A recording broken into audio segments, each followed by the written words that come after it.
Tematy maturalne. Poziom B1. Wydawnictwo Infoa 2012. Wszystkie prawa zastrzeżone. Życzymy miłej nauki.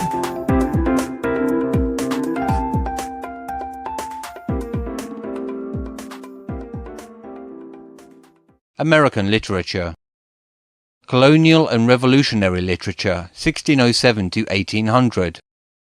As a new nation emerged from the English colonists, it took time for national literature with its own characteristics to develop.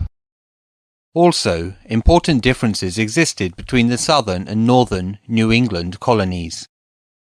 In the South, plantations used black slave labor to grow tobacco. The rich and powerful plantation owners were slow to develop their own literature.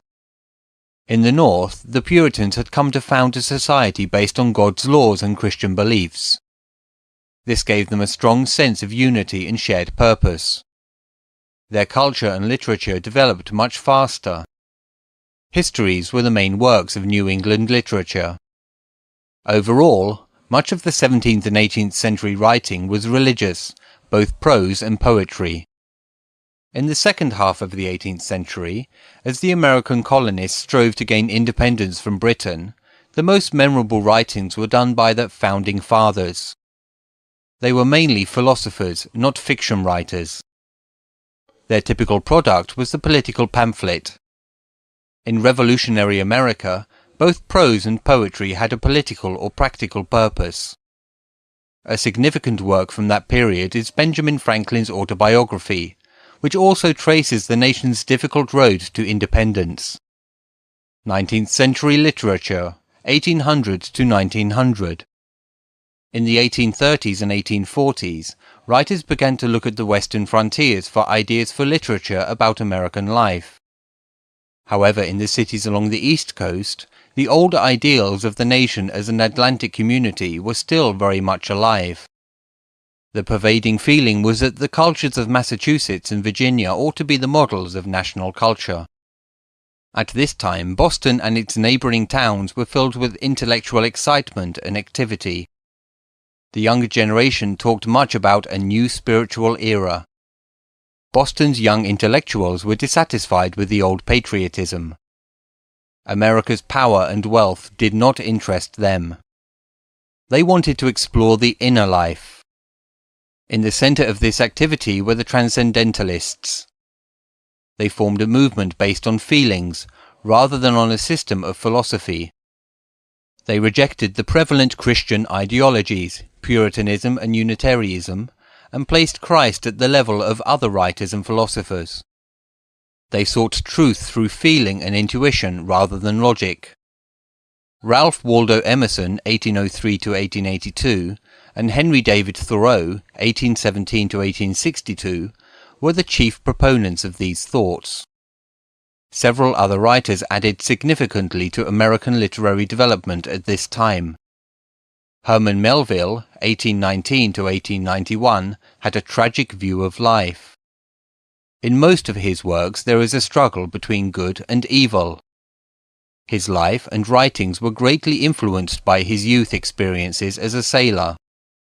Melville's stories, however, are more than sea adventures. The voyages of his heroes are always searches for the truth in life. For example, in his greatest work Moby Dick, the whaling ship Pequod is on a symbolic voyage, and the great white whale, Moby Dick, represents God, or fate. Captain Ahab has a light and dark side that fight against each other. In the end, the dark side wins. Moby Dick is killed, and Ahab's ship, including himself, is destroyed. Harriet Beecher Stowe, 1811 to 1865, inadvertently caused the Civil War with her book Uncle Tom's Cabin, which concentrated on the conditions in the American South. This popular book, translated into many languages with millions of copies sold, is a story of a black slave, Uncle Tom. He has the hope of freedom, but he never escapes from his slavery. In the end, he welcomes the death brought about by his cruel master. As a masterpiece of abolitionist propaganda, the story united the northern feelings against slavery in the South, which then led to the Civil War. Mark Twain, 1835–1910, was the pen name of Samuel Clemens, one of the most popular American authors. He successfully wrote for both children and adults. Among his best-known books belong The Adventures of Huckleberry Finn and The Adventures of Tom Sawyer.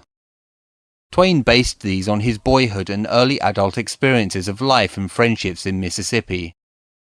In other books, Twain drew on his vast travel experiences, his understanding of human nature, and his appreciation of comedy in life. Edgar Allan Poe, 1809–1849, focused on the sound in poetry rather than its content. He constantly experimented with ways to make it musical, and defined poetry as a rhythmic creation of beauty. For example, in his most famous poem, The Raven, the rhythm allows the reader to hear the bird's beak hitting the door. Henry Wadsworth Longfellow, 1807–1882, won the hearts of Americans by saying, and saying beautifully, what most of them wanted to hear. He recommended an active, healthy lifestyle. In poems like A Psalm of Life, he expresses the optimistic philosophy of his countrymen that diligence and hard work will bring success.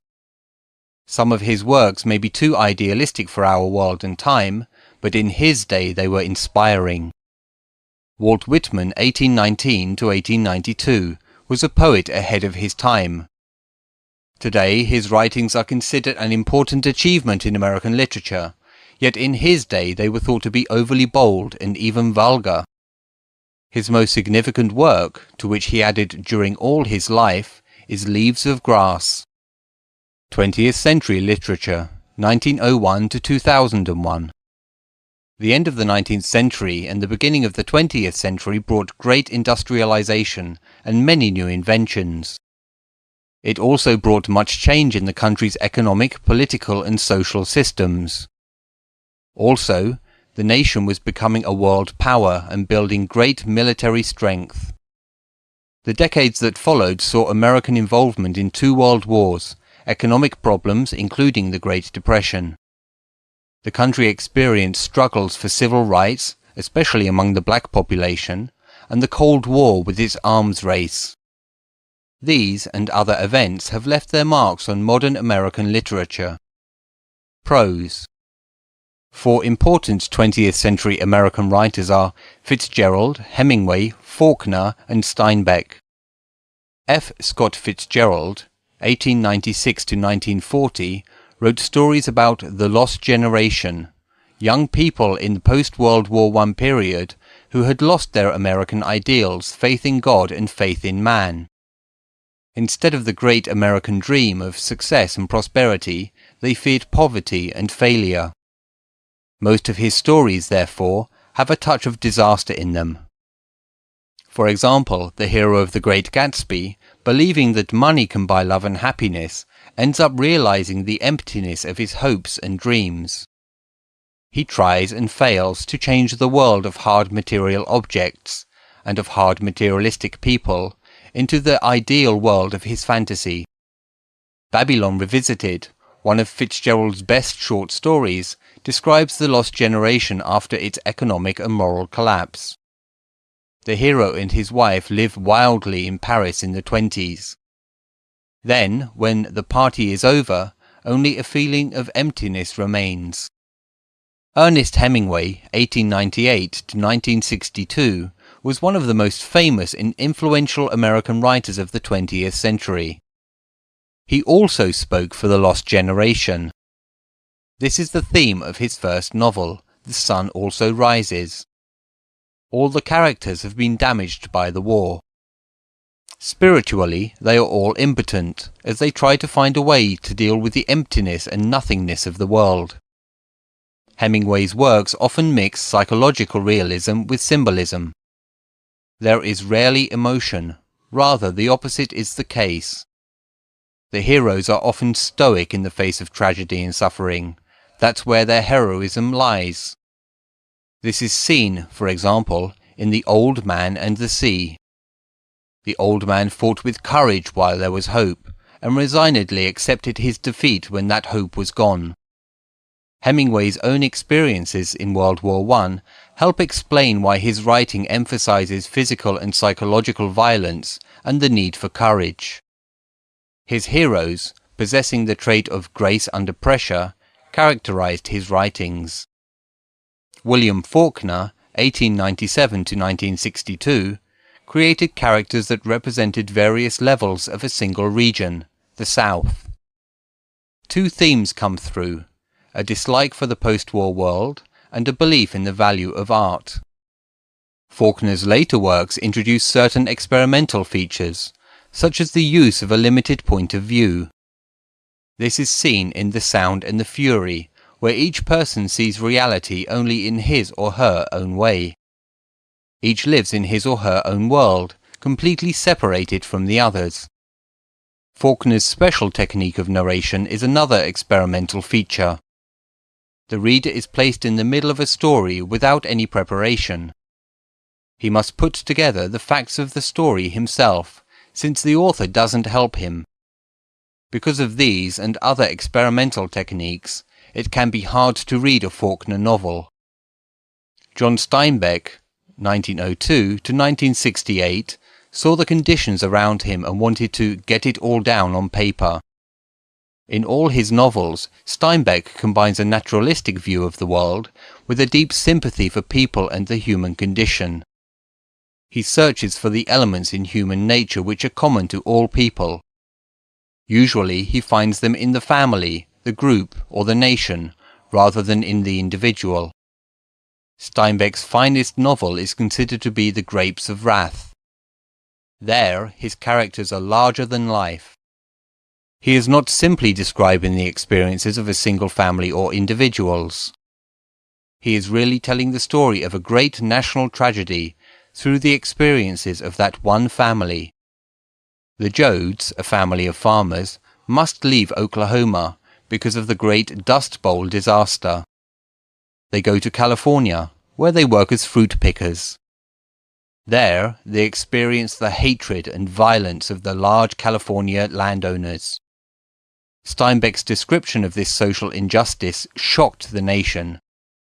In time, laws were passed to help people like the Joads. The literary interest of the book, however, is in its descriptions of the daily heroism of ordinary people. Other works of Steinbeck include East of Eden, a modern parallel of the Bible story about Cain and Abel, and Travels with Charlie. World War II, 1939 to 1945, marked a clear division between the old and the new in American society and the nation's literature. A population explosion after the war, the baby boom, resulted in more crowded living conditions, greater consumption of natural resources. It also meant the rise in environmental pollution, more crime and violence, and increasing racial tensions. Many authors angrily criticized the social injustices. Others wrote out of the feelings of despair, questioning whether humanity could survive the destruction and violence that seemed a natural part of the modern world. Some of the distinct literary movements in post-war America included the writings of Jewish authors, blacks, and women feminists. One of the most notable post-war Jewish writers is Saul Bellow, 1915 to present. Bellow wrote philosophical novels about the conflict between traditional Jewish life and modern non-Jewish American society. Several black writers came to prominence with their non-fictional works about black life in America. Invisible Man by Ralph Ellison, 1914 to present, has been regarded by many as the greatest post-war novel in this category. Alex Haley, 1921 to 1992, became famous with his work Roots, where he traced 200 years of his family history from Africa to the United States. The women's liberation movement of the 1960s and 1970s inspired many fiction and non-fiction books. The most influential non-fiction work attacking male exploitation of women is The Feminine Mystique by Betty Friedan, 1921 to present, and Sexual Politics by Kate Miller, 1934 to present. Poetry and drama. American poetry suffered a sharp decline for about 20 years after Walt Whitman died in 1892. In 1912, Harriet Monroe, 1860 to 1936, paved the way for a vigorous revival when she founded Poetry. It was a magazine of verse, one of the first magazines devoted exclusively to poetry. It soon became her rallying point for some of the greatest poets of the 1900s. Robert Frost, 1874 to 1963, is one of America's most beloved poets. His poems have a simple and readable style, but they delve deeply into human psychology. Such poems as Mending Wall and Stopping by Woods on a Snowy Evening are modern classics. Ezra Pound, 1885 to 1972, and T.S. Eliot, 1888 to 1965, wanted to break with tradition and experimented with the form and content of their works. Some of these new works are highly symbolic and can be difficult to understand. T.S. Eliot spent many years in England and also made a significant contribution to British poetry. Among his best-known works is The Waste Land. After World War II, a number of new poets adopted a very personal, confessional style. Sylvia Plath, 1932 to 1963, ranks as the best-known confessional poet. Plath's fame, which came largely after her suicide, resulted from intense, powerful poems in Ariel and other collections. Allen Ginsberg, 1926 to 1997, belonged to the Beats, or Beatniks, group of writers and poets who condemned middle-class American life as morally bankrupt. They praised individualism as the highest human goal. His book, Howl and Other Poems, was a violent but skillfully written protest against social injustice. American drama lagged far behind other literary forms. Eugene O'Neill, 1888 to 1953, revolutionized the theatre with his realistic themes and daring stage techniques. He won national and international fame in 1920 with Beyond the Horizon, a brutally realistic play. His later works include symbolic tragedies, such as The Hairy Ape, and penetrating psychological dramas, such as Morning Becomes Electra. The musical comedy, a distinctly American form of drama, has never lost its popularity. Richard Rogers, 1902 to 1979, and Oscar Hammerstein II, 1895 to 1960, wrote South Pacific and The King and I. Among the most famous and popular musicals belong My Fair Lady by Frederick Loewe, 1904 to present, or Hello Dolly by Jerry Herman, 1932 to present, and Michael Stewart, 1929 to present. We should also mention authors at the end of the last century. Michael Crichton became famous with his science fiction. The best known are Jurassic Park and Timeline. Everybody knows the master of horror Stephen King and his classic book Carrie. Arthur Haley wrote novels mainly from the background of the professions of journalism, doctors, pilots and others. Erich Siegel wrote many novels. The best known is Love Story. Australia. History. Australia is one of the oldest land masses on Earth. Originally it broke away from the supercontinent Gondwana. It settled in its current position about 15 million years ago. The continent is also one of the most stable of all land masses and has been free of mountain-building forces for 100 million years. The earliest European explorers who knew about the mysterious Terra Australis were the Portuguese, namely Luís Vaz de Torres. Torres sailed the narrow strait between the tip of Cape York and New Guinea in the 16th century. Torres was followed by Dutch navigators Dirk Hartog, Van Diemen and Abel Tasman. They mapped much of the coastline but did not show interest in settling a hostile and barren continent. It was not until 1770 that the fertile east coast was sighted by Captain James Cook of the British Royal Navy.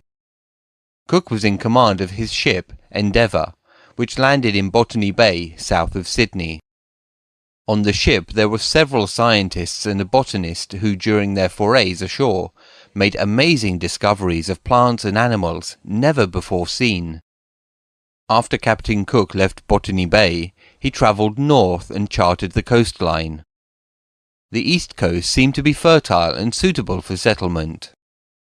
He named the land New South Wales and claimed it for the British Crown in the name of King George III. During a stop in Queensland where his ship needed repair, Cook made contact with the local Aborigines. He was quite impressed with the apparent happiness they lived in. Geography. Australia is the only country occupying a whole continent.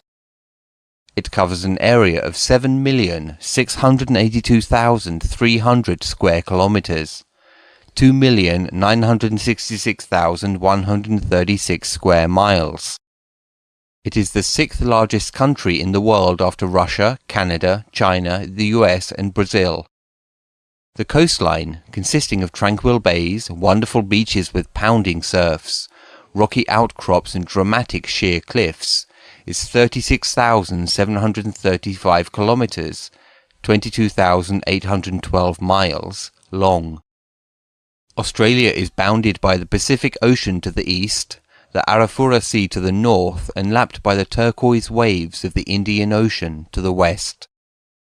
Australia occupies one of the oldest land masses and the flattest of all continents. The highest peak, Mount Kosciuszko, being 2,228 metres, 7,310 feet, is in the Australian Alps between New South Wales and Victoria. The fertile coastal strip hides a dry and inhospitable centre, the outback. This seemingly endless land is broken by salt lakes, stark beautiful mountains like the McDonnell Ranges near Alice Springs and the Flinders Ranges in South Australia. There are also the mysterious rock formations of Ayers Rock, Uluru Mount Olga, Katatuta and Mount Augustus. The longest river, originating in Queensland, is the Darling, measuring 2,736 kilometres, 1,700 miles. Climate. Spending Christmas at the beach or skiing in August may seem strange, but the fact is, Australia's seasons are the opposite of the Northern Hemisphere. Summer starts in December, autumn in March, winter in June and spring in September. Due to its size, geographical location and the lack of extensive high mountain ranges, Australia has a wide range of climates, but generally no extremes. The average temperature ranges from 23 to 26 degrees above the Tropic of Capricorn. Environment. Australia has more than 2,000 national parks and nature reserves, protected wilderness areas of natural and environmental importance. Its environment ranges from desert landscape to high mountains to coastal dunes and rainforests. Beyond the big cities, the air is as clean as nowhere in the world. There are still areas of Australia that haven't been explored, being so wild and inaccessible. No less than 13 areas are inscribed on the UN's World Heritage List, of which not many countries can boast. On the list there are the Kakadu National Park, Uluru, the wet tropics of North Queensland and the Great Barrier Reef, Fraser Island, Central Eastern Rainforest Reserves, etc. To name a few more, Shark Bay, Australian fossil mammal site at Riverslea, Queensland, and Naracoorte, South Australia, Macquarie Island and Heard and the McDonald Islands. Flora and fauna.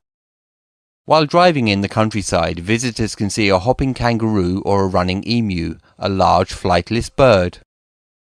Australia's isolation for more than 55 million years has created a unique sanctuary of animals and plants found nowhere else in the world. Australia's marsupials did not have to compete with highly developed mammals, and there are still over 100 species which flourish in ideal conditions. Australia hosts a really interesting animal group, the monotremes, egg-laying mammals that are often referred to as living fossils. For example, the platypus is a river-dwelling little animal with a duckbill and an agile furry body resembling an otter. Another representative of this group is the echidna, or spiny anteater. In a zoo you can observe the wombat, a large marsupial. Wombats have been in Australia for 15 million years and are found in many parts of Australia. The Tasmanian devil, a carnivorous marsupial, is a fascinating animal.